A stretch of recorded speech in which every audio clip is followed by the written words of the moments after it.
We're in constant contact with the Taliban. Any attack on our forces or disruption of our operations at the airport will be met with swift and forceful response.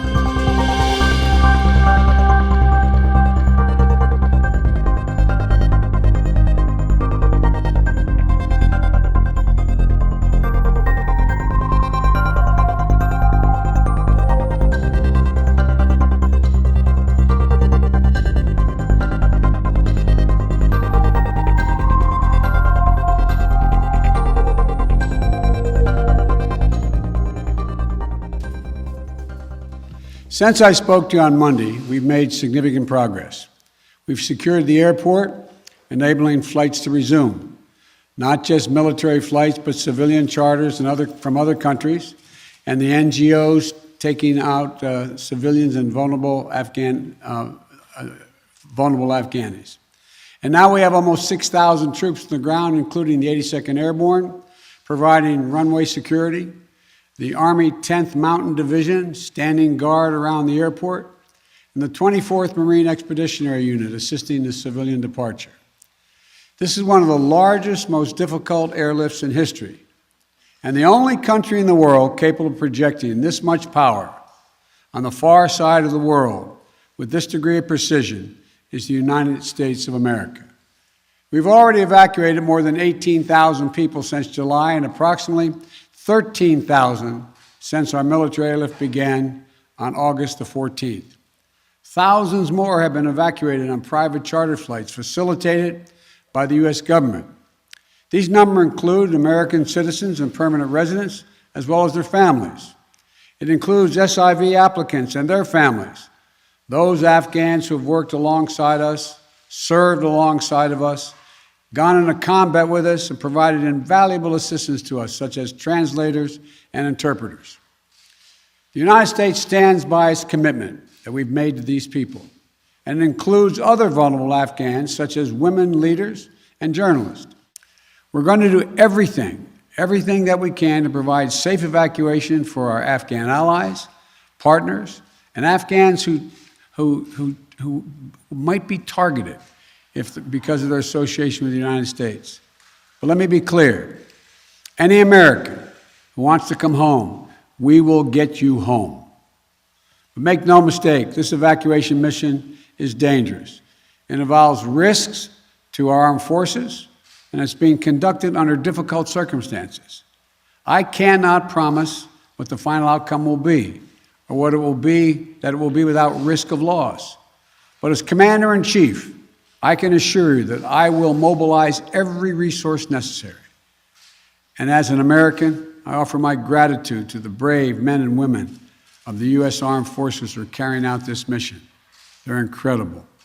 And as we continue to work the logistics of evacuation, we're in constant contact with the Taliban, working to ensure civilians have safe passage to the airport. We are particularly focused on our engagements on making sure every American who wants to leave can get to the airport. Where we have been seeing challenges with Americans, for Americans, we have thus far been able to resolve them. We've made clear to the Taliban that any attack on our forces or disruption of our operations at the airport will be met with swift and forceful response.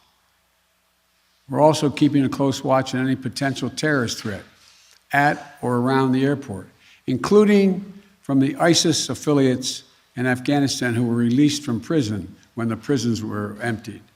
And because they are, by the way, and make everybody understand that the ISIS in Afghanistan have been the sworn enemy of the Taliban. I've said all along, we're going to retain a laser focus on our counterterrorism mission. working in close coordination with our allies and our partners, and all those who have an interest in ensuring stability in the region. Secretary Blinken is with me today, met this morning with our NATO allies in consultation about the way forward, so that Afghanistan cannot be used in the future as a terrorist base to attack the United States or our allies. For 20 years, Afghanistan has been a joint effort with our NATO allies. We went in together, and we're leaving together. And now we're working together to bring our people and our Afghan partners to safety. In the past few days, I've also spoken directly with the British Prime Minister, Mr. Johnson, Chancellor Merkel of Germany, and President Macron of France. We all agreed that we should convene, and we will convene, the G7 meeting next week, a group of the world's leading democracies, so that together we can coordinate our mutual approach, our united approach on Afghanistan and moving forward. We are united with our closest partners to execute the mission at hand. We've also discussed the need to work with the international community to provide humanitarian assistance, such as food aid and medical care for refugees who have crossed into neighboring countries to escape the Taliban, and to bring international pressure on the Taliban with respect to the treatment of Afghan people overall, but including Afghan, particularly women and girls. The past week has been heartbreaking. We've seen gut-wrenching images of panicked people acting out of sheer desperation. You know, it's completely understandable. They're frightened, they're sad, uncertain what happens next. I don't think any one of us can see these pictures and not feel that pain on a human level. Now we have a mission to complete in Afghanistan. It's an incredibly difficult and dangerous operation for our military.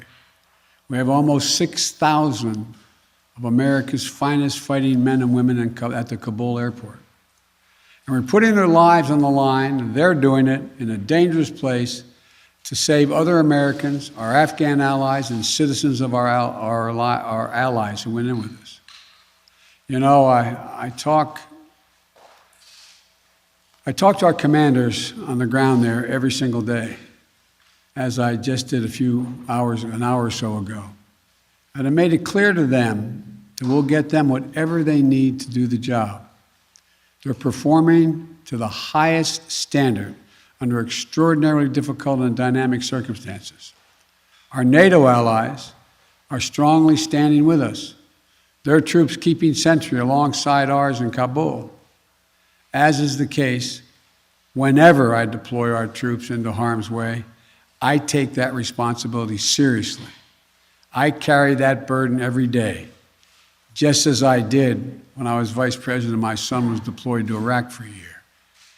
There'll be plenty of time to criticize and second guess when this operation is over. But now, I'm focused on getting this job done. I would ask every American to join me in praying for the women and men risking their lives on the ground in the service of our nation.